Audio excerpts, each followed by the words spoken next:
오늘 우리가 살펴볼 하나님의 말씀은 위대한 하나님 나라 역사의 서막을 여는 한 평범한 가정, 특별히 에브라임 사람 엘가나의 가정의 이야기를 다루고 있습니다.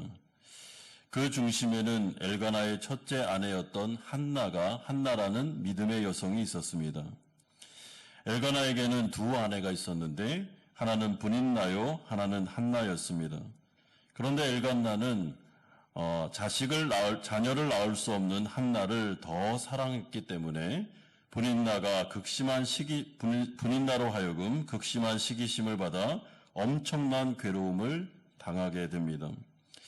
브닛나의 공경이 얼마나 심했던지 매년 가장 기뻐해야 될 화목제의 순간에 브닛나는 한나의 마음에 대못을 박으면서 마음에서부터 피가 철철 흐를 정도의 굉장히 심한 언행을 일삼으면서 한나를 괴롭혔습니다. 이에 대해서 7절 오늘 하반절에 보면 한나가 울고 먹지 아니했다라고 말하는데 밥이 입에 들어가지 않을 정도의 이것은 극심한 고통을 의미합니다. 그런데 이러한 한나의 고통은 이 시대의 영적인 상황을 그대로 보여주고 있다라고 우리가 볼 수도 있습니다. 그러니까 이 한나의 마음 상태는 어떻게 보면 하나님의 마음을 보여주는 복선이다라고 보시면 됩니다.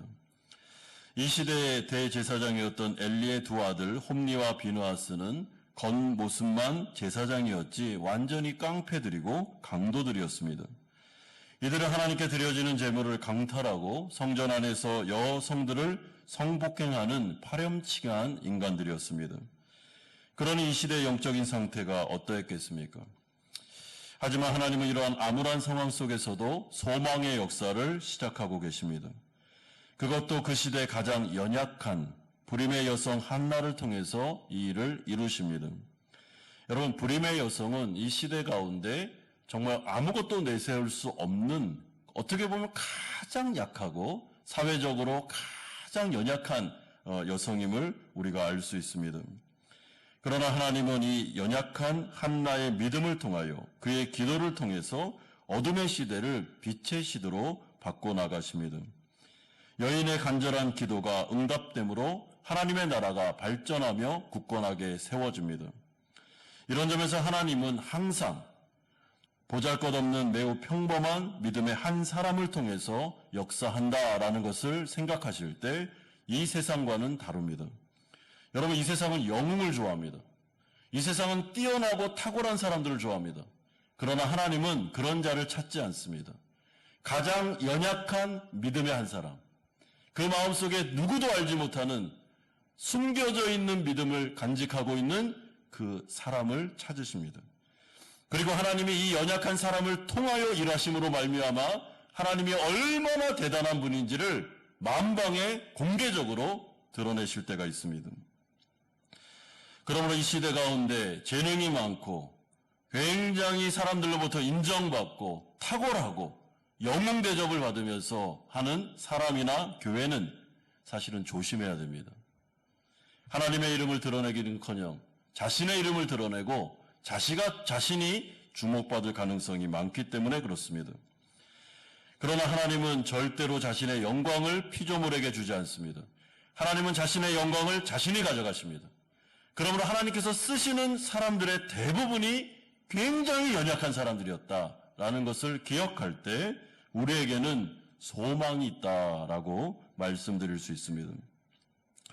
그러므로 우리가 첫 번째 살펴볼 내용은 한나의 믿음이 나오고 있습니다. 한나는 화목제를 드리다가 브닛나의 공격을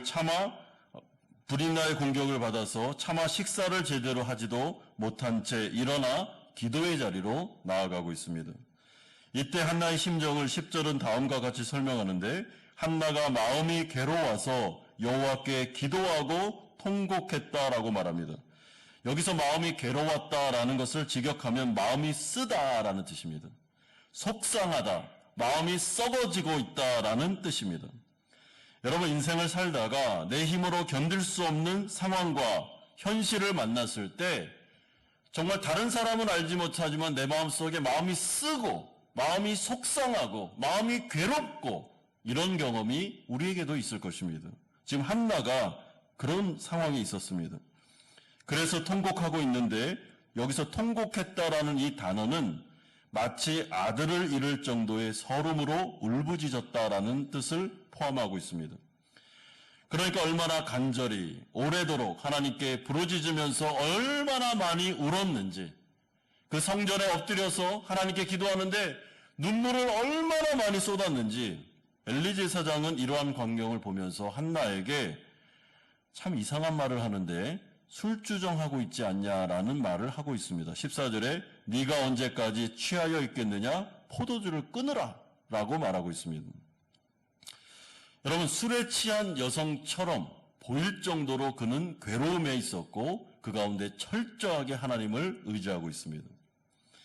그런데 대제사장이라는 사람이 이렇게까지 슬퍼하면서 속상해하면서 속이 썩어 문드러지는 가운데 하나님께 나와 간절하게 기도하는 여인을 보면서 술 끊어라 라고 말하는 것을 보면 여러분, 이 당시에 대제사장들의 영적인 수준이 어떤 정도인지를 알게 됩니다.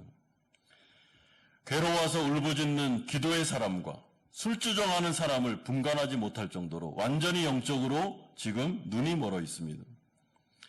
그러자 한나는 엘리 제사장에게 15절과 같이 말합니다. 내 주여, 그렇지 아니하나이다. 나는 마음이 슬픈 여자라 포도주나 독주를 마신 것이 아니요 여호와 앞에 내 심정을 통한 것이오니. 여기서 심정을 통했다라는 이 히브리어는 마음을 쏟아냈다라는 말입니다. 그러니까 마치 상한 음식을 먹었을 때 이 속에 있는 것을 막 괴어내는 것처럼, 오바이트하는 것처럼 내가 하나님 앞에서 내 이 상한 마음을 막 쏟아내고 있습니다라는 뜻을 가지고 있습니다. 왜냐하면 원통함과 격동됨이 너무나도 많았기 때문에, 속이 타들어가고 있기 때문에, 그래서 하나님 앞에 나와서 기도하는 중입니다. 그렇게 고백하고 있습니다. 자, 그러면 우리가 풀어야 되는 숙제가 있는데, 그것은 한나의 원통함과 마음의 괴로움, 마음의 격동됨이 어디에서 비롯된 것일까라는 문제입니다. 물론 그 원인 제공은 그의 원수 분인나에게서부터 비롯되었습니다. 이건 우리가 다 알고 있습니다. 하지만 정말 그 정도의 아픔 때문에 믿음의 여인 한나가 이토록 몸부림을 치고 있는 것이 맞을까? 우린 좀 생각해 볼 필요가 있습니다. 여러분, 그 해답을 찾기가 쉽진 않습니다. 왜냐하면 오늘 본문은 많은 부분에 있어서 침묵하고 있기 때문에 그렇습니다. 그러나 11절에 나오는 한나의 서원을 잘 들어보면 우리는 그 마음의 괴로움과 아픔의 원인을 진짜 무엇 때문에 그런지를 알게 됩니다. 11절 보십시오. 한나가 서원하여 이르되 만군의 여호와여, 만일 주의 여종의 고통을 돌보시고 나를 기억하사 주의 여종을 잊지 아니하시고 주의 여종에게 아들을 주시면 내가 그의 평생에 그를 여호와께 드리고 삭도를 그의 머리에 대지 아니하겠나이다 라고 말하고 있습니다. 여러분, 여기서 우리가 가장 주목해야 될 단어가 있는데 그것은 하나님 앞에서 이 한나라는 여인이 자신을 부르는 호칭입니다. 무려 이 11절에서 한나는 자신을 여종이라고 하나님 앞에서 부르고 있습니다. 이것은 아주 중요한 말로 한나가 지금 하나님을 자신의 주인으로, 주권자로 인정하고 있다라는 것을 내포하고 있습니다. 그리고 이러한 한나의 확고한 믿음은 사무엘상 2장 6절의 기도에서도 그대로 나오는데 여호와는 죽이기도 하시고 살리기도 하시며 음부에 내리기도 하시고 올리기도 하시는도다 라고 하면서 하나님의 절대 주권을 그는 인정하고 있습니다. 자, 그렇다면 이 말이 왜 이렇게 중요하겠습니까? 왜 중요하냐면 한나는 지금 자신이 잉태하지 못하는 이유에 대해서 태를 닫으신 하나님의 주권을 그대로 받아들이면서 인정하고 있기 때문에 중요합니다. 그러므로 오늘 본문 5절과 6절에 보면 여호와께서 그에게 임신하지 못하게 하셨다, 여호와께서 그에게 임신하지 못하게 하심으로라는 설명이 계속 추가되고 있습니다. 그리고 이러한 하나님의 주권 사상은 하나님에 대한 신뢰, 한나의 믿음과 긴밀하게 연결되어 있습니다. 따라서 한나는 지금 자신의 임신하지 못함을 하나님의 뜻 안에서 이루어지고 있다는 것을 인정하고 있고 하나님에 대한 신뢰는 그러므로 전혀 문제가 없습니다. 여러분, 한나는 지금 하나님을 전적으로 신뢰하고 있습니다. 나에게 이런 어려움이 있고 그리고 분인나로부터 공격을 당하고 있지만 이것도 지금 하나님의 뜻 안에서 이루어지는 일이라고 인정하고 있다는 것입니다. 대단한 믿음이죠. 그러므로 그는 쉽게 말하면 이렇게 고백하는 것과 같습니다. 하나님, 저는 하나님께서 저의 태를 막으셨다는 것을 알고 있습니다. 저는 하나님의 주권을 인정합니다. 생사호복이 하나님의 주권에 달려 있습니다. 그렇다면 하나님은 왜 저의 태를 막으셨습니까? 혹시 정말 이것이 브린나의 말처럼 저에 대한 하나님의 진노가 맞습니까? 그 이유를 좀 알고 싶습니다. 라고 하면서 하나님 앞에 나아가 씨름을 하고 있는 것입니다. 여러분, 그러므로 지금 한나에게 있어서는 브린나는 문제의 두 번째, 세 번째밖에 안 됩니다. 이 사람은 지금 자신이 상대할 지금 대상이 아닙니다. 만약에 브린나가 상대할 대상이라고 여겼다면 한나는 브린나와 싸웠을 겁니다. 그가 막 힘들게 했을 때 대받아쳤을 겁니다. 그하고 감정 싸움을 하면서 모든 초점을 그에게 맞췄겠죠. 그런데 한나는 그렇게 하지 않고 있습니다. 브린나, 이 문제에 있어서는 두 번째, 세 번째입니다. 한나에게 있어서 제일 중요한 분은 하나님이셨습니다.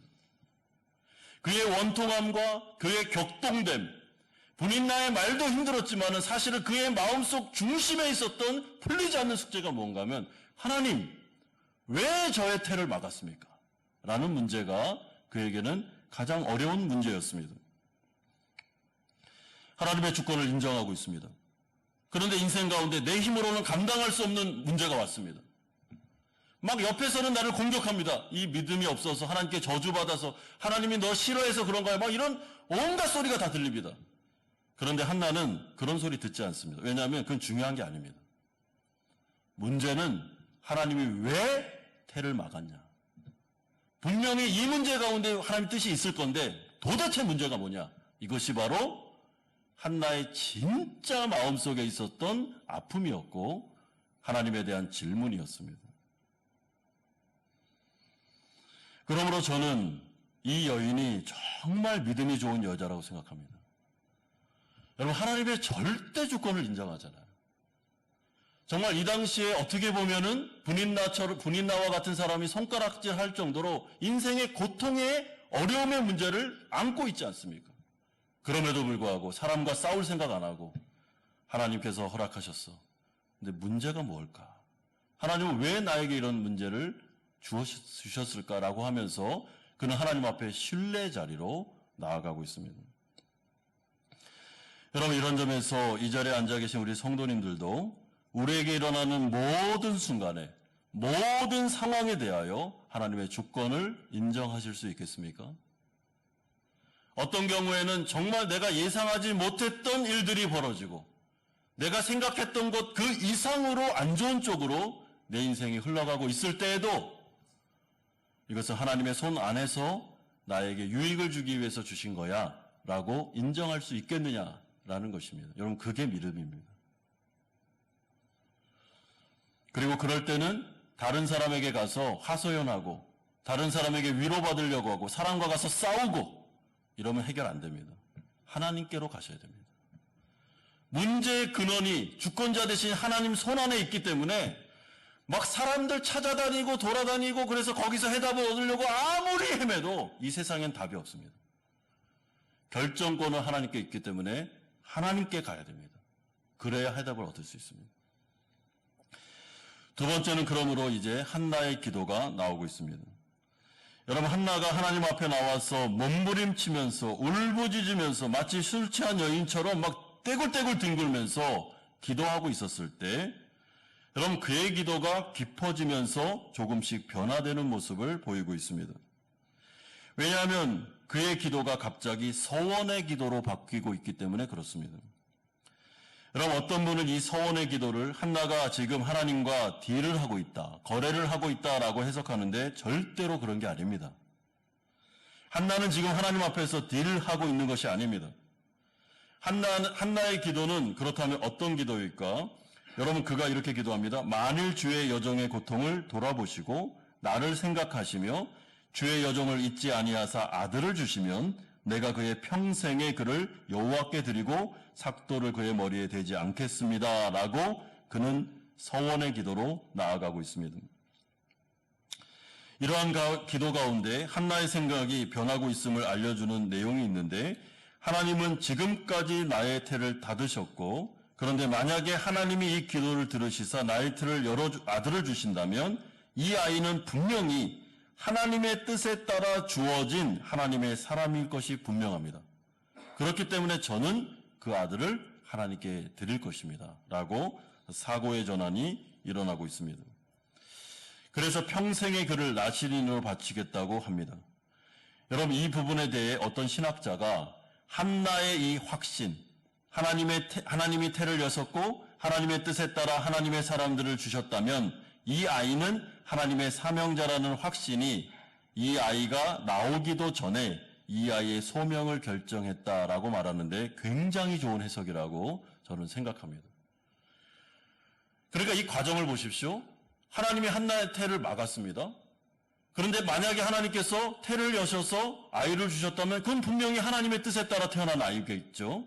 그러니까 한나가 지금 사고전환을 하고 있는데 만약에 정말 이런 어려운 순간 속에서 아들을 주시면 이건 하나님의 뜻이 있는 아이이기 때문에 내 자녀라고 생각하지 않고 하나님의 사명자로 마음껏 쓰시도록 제가 그 통로가 되어드릴 테니까 하나님 정말 원하시면 하나님의 사람을 보내십시오 라고 기도하고 있습니다.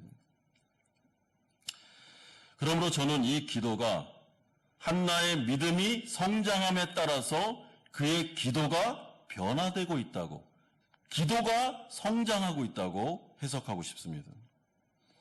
왜냐하면 지금 한나는 자신에게 주어진 가장 소중했던 아들이 만약에 주어진다면 아들까지도 제가 하나님께 드리겠습니다라고 말함으로 자신의 헌신을 그에게 표현하고 있기 때문에 그렇습니다. 따라서 저는 이 한나의 서원을 한나의 헌신, 한나의 순종이라고 해석하고 싶습니다. 그리고 이 부분에 대하여 하나님은 너무나도 기뻐하셨습니다. 그래서 하나님은 이 기도에 응답하시는데 하나님의 마음과 딱 맞는 기도가 됐기 때문에 하나님의 역사가 그를 통하여 나타납니다. 19절에 엘가나가 그의 아내 한나와 동침하매 여호와께서 그를 생각하신지라 한나가 임신하고 때가 이름에 아들을 낳아 사무엘이라 이름하였으니 이는 내가 여호와께 그를 구하였다 함이더라. 여러분, 여기서 생각했다라는 이 단어는 그를 기억하셨다라는 단어입니다. 그러니까 한나의 기도를 들으셨고 한나의 기도가 기뻤다라는 뜻입니다. 뭐가 기뻤다는 것입니까? 한나의 헌신을 기뻐하고 계시다는 것이죠. 왜냐하면 이 당시에 이스라엘 안에 하나님과 그의 나라를 위해서 헌신할 만한 사람은 한나 외에 아무도 없었기 때문에 그렇습니다. 여러분, 하나님의 입장에서 보십시오. 지금 이 당시에 이 상황을 보면 대제사장들 그리고 그 가운데 종교 지도자들은 많았습니다. 그런데 성전에서 하나님을 섬긴다고 하는 그들, 종교 지도자들의 모습은 강도들이었고 그리고 성추행범들이었습니다. 하나님의 나라를 위해서 사용되는 사람, 헌신된 사람 아무도 없었습니다. 한나 외에는. 근데 지금 한나가 어떤 기도를 드리고 있습니까? 하나님, 만약에 저에게 임신케 하셔서 아들을 주시면 이것은 하나님께서 원하시는 하나님의 사람일 겁니다. 그러면 이 아들이 하나님의 나라를 위해서 마음껏 사용되도록 제가 하나님께 이 모든 부분을 헌신하겠습니다. 그러니까 한나 자신도 드리고 아들도 드리는 완벽한 헌신으로 나가니까 하나님께서 이거를 기뻐하셨고 그 사람을 통해서 이 암울했던 시대를 완전히 소망의 시대로 바꾸기 위하여 그에게 사무엘을 주심으로 하나님의 역사를 이루게 하십니다. 이런 점에서 지금 한나의 기도는 하나님의 마음을 시원케 해드리는, 하나님의 마음속에 그 답답하고 아프고 정말 하나님의 나라가 어떤 한 사람, 믿음의 사람이 없어 그렇게 암울한 시대를 살아가고 있는 이 사무엘 상하의 시대 가운데 하나님의 그 영적인 마음이 너무나도 아픈 상황 속에서 한나의 기도가 그의 마음을 굉장히 시원케 했습니다. 사람을 보내십시오. 사람이 있으면 제가 그 아들을 드리겠습니다. 하나님 마음껏 하나님의 나라를 위해서 쓰십시오. 라고 헌신하고 있습니다. 여러분, 그러므로 지금 한나가 하나님 앞에 드리는 이 헌신의 기도가 하나님의 마음을 울리기 시작했으며 그때부터 이제 하나님의 역사는 사무엘을 통해서 나타나게 됩니다. 여러분, 그러므로 한나는 자신의 괴로움과 아픔을 통하여 기도가 시작되었지만 사실은 그의 고난을 통하여 하나님 앞에 나아가 울부짖으면서 계속 기도하는 가운데 그의 기도가 성장하고 그의 기도가 바뀌면서 자기 자신만을 초점으로 맞춰 기도했던 기도가 이제는 그의 하나님의 나라와 의를 바라보면서 그 자신의 고난과 고통이 하나님의 아픔까지도 바라볼 수 있는 그 마음으로 변화되기 시작하면서 그의 눈에 그의 나라가 보이기 시작했고 그 부분에 대해서 내가 헌신해야 되겠구나. 내가 이 부분에 대해서는 뒤로 물러가는 게 아니라 내가 헌신하여 하나님의 나라를 이루어야 되겠구나라는 생각까지 발전하고 있음을 여러분 우리는 눈여겨보셔야 됩니다. 이런 점에서 하나님의 나라는 침노를 당한다라고 말씀하는데 하나님 앞에서 헌신하는 사람은 절대로 여러분 바보가 아닙니다. 내가 하나님 앞에서 더 헌신하고 내가 하나님의 나라를 바라보면서 이 어려운 상황을 바라보면서 내가 앞서 나가고 내가 책임지겠습니다. 내가 하겠습니다. 하나님의 나라를 위해서 내가 기도하겠습니다. 내 시간을 드리겠습니다. 내가 좀 손해보면서 하나님께 내가 헌신하겠습니다. 나갈 때 여러분 사람들은 저 사람 참 손해보는 인생을 사네 그렇게 볼지 몰라도 하나님의 입장에서는 절대로 그렇지 않습니다. 하나님은 굉장히 기뻐하십니다. 여러분 이런 점에서 한나는 지금 하나님의 나라 관점에서는 치고 나가는 것입니다. 이 부분에 대해서 내가 2등이 되면 안 되겠다. 내가 1등 하겠다. 내가 하나님의 나라에서는 내가 선점하겠다. 하나님의 나라를 위해서 내가 헌신하겠다라고 나아갈 때 하나님이 그의 기도를 굉장히 기뻐하시면서 어떻게 해요? 사무엘을 주시고 사무엘이라는 한 사람을 통하여 말씀의 시대가 열리는 엄청난 역사를 이루어 주십니다. 그러므로 우리가 오늘 이 시간에 하나님 앞에 나와서 기도할 때 여러분 여러 기도 제목이 있습니다. 근데 나 자신을 위한 기도도 해야 됩니다. 우리 가족을 위한 기도도 당연히 해야 되겠죠. 그러나 우리의 기도가 발전하셔야 됩니다. 성장하셔야 됩니다. 하나님의 나라가 눈에 들어오기 시작해야 됩니다. 여러분 하나님의 나라가 보여야 됩니다. 하나님의 마음이 내 마음속에 오버랩이 되어야 됩니다. 지금 하나님의 나라는 어떤 상태에 있는가? 지금 조국 대한민국 교회는 어떤 상태에 있는가? 전 세계 만방에 펼쳐져 있는 하나님의 나라는 지금 어떤 상태에 있는가라는 것들이 우리 마음에 들어와야 됩니다. 베트남의 영적인 상황들 마음에 들어와야 됩니다. 그리고 그 상황들이 보이는 사람은 기도해야 되겠죠. 어떻게 해요? 하나님 아버지 가운데 하나님의 능력을 나타내 주십시오라는 기도도 중요하지만 제일 중요한 기도가 무엇입니까? 하나님 저를 보내십시오. 아무도 하나님의 나라를 위해서 헌신한 사람 없는 거기에 제가 가겠습니다. 제가 하겠습니다. 여러분 찬양 가운데 그런 게 있죠. 아무도 예배하지 않는 그곳에서 내가 예배하리라.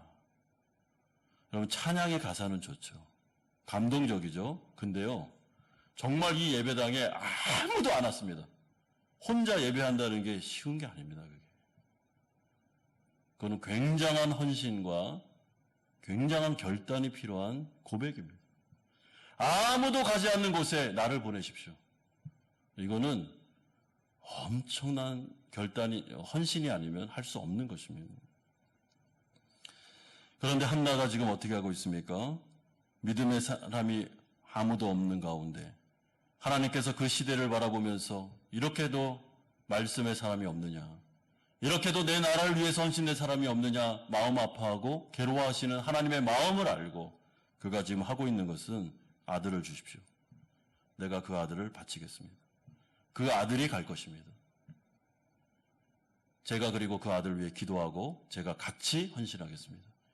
하나님께서 역사하시길 바랍니다. 라고 나아가고 있습니다. 여러분 이런 한나의 헌신은 우리가 신약 성경으로 넘어오면 사실은 하나님의 헌신으로 우리는 이해할 수 있습니다. 하나님께서는 자신의 나라를 위해서 엄청난 헌신을 하셨습니다. 어떻게 해요? 독생자 아들 예수를 보내셨습니다. 한나가 사무엘을 드리는 것 비교도 되지 않는 독생자 아들 예수가 그 하나님의 열심, 하나님의 헌신을 통해서 이 땅 가운데 왔습니다. 아무도 가고 싶지 않은 골고다 언덕, 모든 사람들이 다 저주받은 인생이라고 말했던 골고다를 향해서 한 위대한 예수 그리스도께서 그 길을 걸어가심으로 하나님의 나라가 이 땅 가운데 왔고 구원의 역사가 나타났습니다. 예수님의 한 알의 밀알이 땅에 떨어져 엄청난 열매를 맺었습니다. 그러므로 하나님의 나라는 항상 이런 식으로 발전합니다. 여러분, 많은 사람이 모여있다고 해서 하나님의 나라가 이루어지는 게 아닙니다. 연약한 믿음의 그 사람, 아무도 없는 가운데 헌신할 수 있는 그 사람, 하나님은 그 사람에게, 그 사람을 통해 역사하실 뿐만 아니라 그 사람에게 하나님의 복을 다 주십니다. 그러므로 이 한나의 기도는 하나님 앞에서 응답되었고 사무엘을 통해 위대한 시대가 열리게 됩니다. 마지막 세 번째로 한나는 진정한 헌신으로 나아가고 있습니다. 여러분, 한나의 믿음과 헌신은 기도 응답 이후에 더 빛을 발하고 있습니다. 그는 자신의 서원을 신실하게 이행합니다.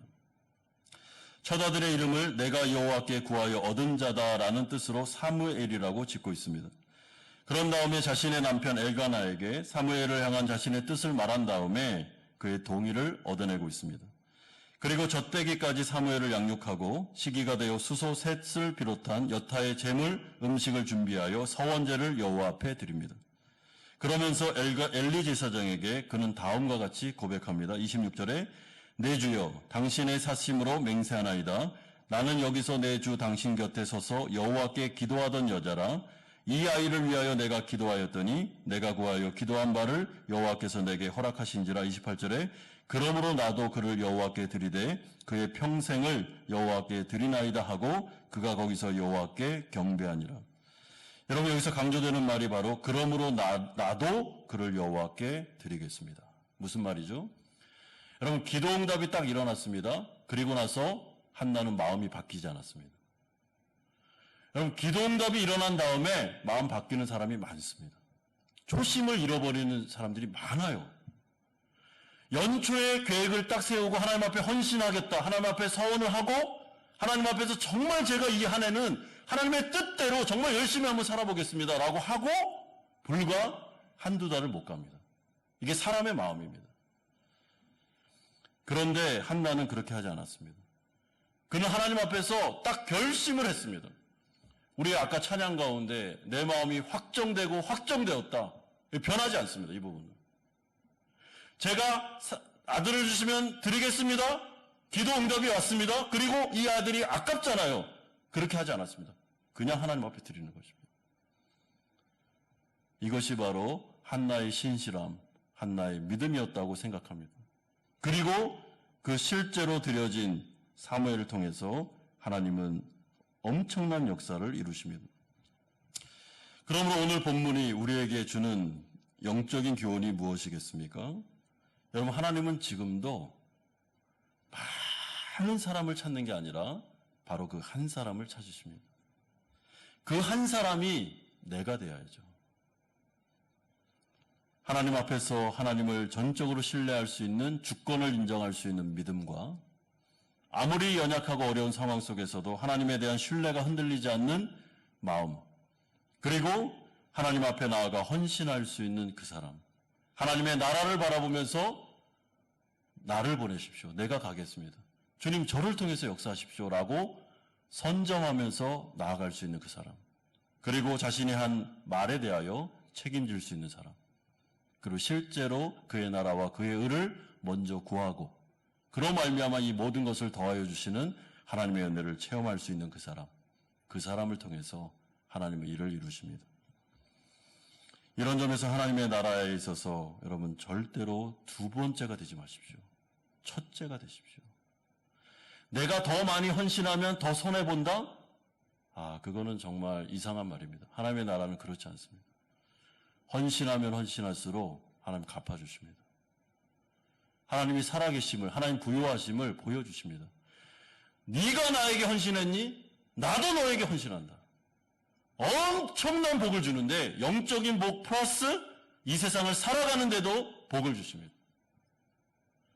하나님을 찾고 하나님을 믿고 하나님께 헌신된 사람들 절대로 부끄러움 당하지 않습니다.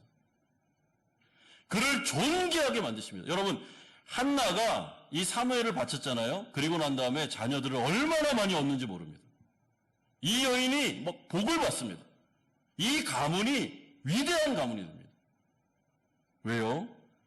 그가 하나님에 대한 믿음과 헌신을 잃어버리지 않았기 때문에 그렇습니다. 그러므로 이 시대 가운데 우리가 영웅이 되지 않아도 됩니다. 여러분, 이 세상은 영웅을 원하지만 하나님은 영웅을 원하지 않습니다.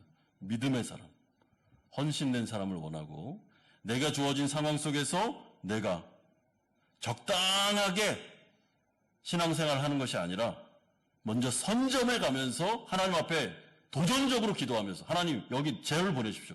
보니까 여기가 제일 어려운데 이곳을 저를 보내십시오. 제가 거기 선신하겠습니다. 아무도 없어서 제가 한번 해보겠습니다. 이렇게 나아갈 수 있는 저돌적인 믿음을 가진 그 사람을 통해서 그 암울한 지역이 소망으로 바뀌게 될 것입니다. 사랑하는 성도 여러분, 이런 믿음을 가지고 오늘 하나님 앞에 기도할 때는 정말 하나님 앞에서 이 한나가 기도하며 헌신했던 것처럼 내 자신을 좀 돌아보고 하나님의 나라를 돌아보면서 기도의 자리로 나아가시는 우리 성도님들 되시기를 주 예수 그리스도의 이름으로 축원드립니다.